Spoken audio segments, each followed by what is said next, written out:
You say I got this before anyone can offer. You've taught yourself to carry groceries in one trip, no matter how many bags cut into your fingers. You answer I'm fine so automatically that even you don't know anymore if it's true.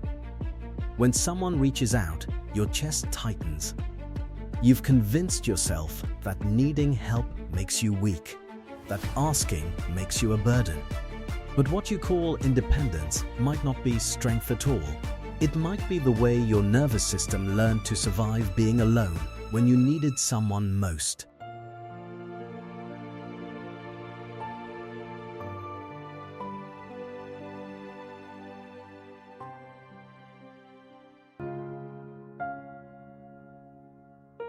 Here's what nobody tells you.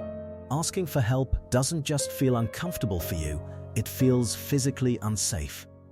That tightness in your chest, the words that get stuck in your throat, the shame that floods your body when you even think about reaching out, that's not a character flaw. That's your nervous system doing exactly what it learned to do. When you were small and no one came when you cried, or when your needs were met with irritation or neglect, your brain made a deal with itself. It decided that needing was dangerous, that asking meant rejection. So it stopped asking. Researchers call this a freeze-fawn hybrid response. It's what happens when your nervous system can't fight and can't flee, so instead it shuts down your need and teaches you to take care of everyone else's comfort instead of your own. Pal and Hassan's 2025 study found that hyper-independence is deeply entangled with shame, not because you did something wrong, but because when you needed care and didn't receive it, you internalized that you were the problem. You weren't.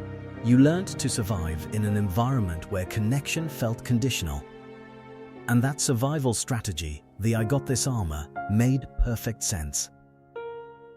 It kept you safe, but it's also keeping you alone.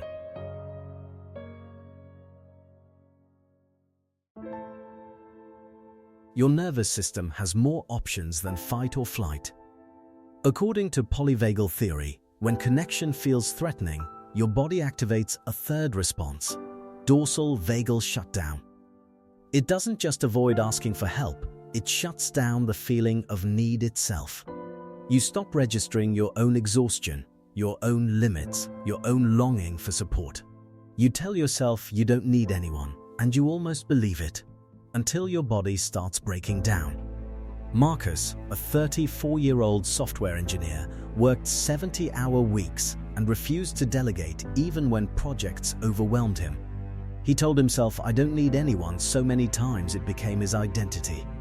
Then came the burnout, the panic attacks, the relationship that ended because he couldn't let anyone in. What finally shifted for him wasn't learning to be less independent, it was learning the difference between healthy autonomy and trauma-based self-reliance. Healthy autonomy says, I can do this and I can ask for help when I need it.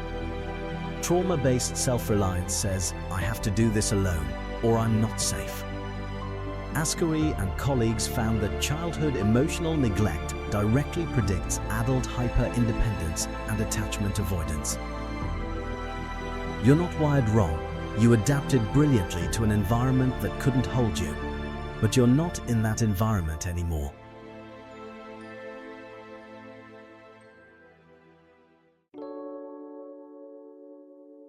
You say I got this before anyone can offer, but maybe the bravest thing you'll ever do is let someone carry a bag for you. Your independence might be the cage, not the freedom. Needing people doesn't make you weak. It makes you human. And asking for help isn't dependence, it's trust. If this hit home, let me know in the comments. And if you're ready, try one small ask this week. Not because you're weak, because you're finally safe enough to need.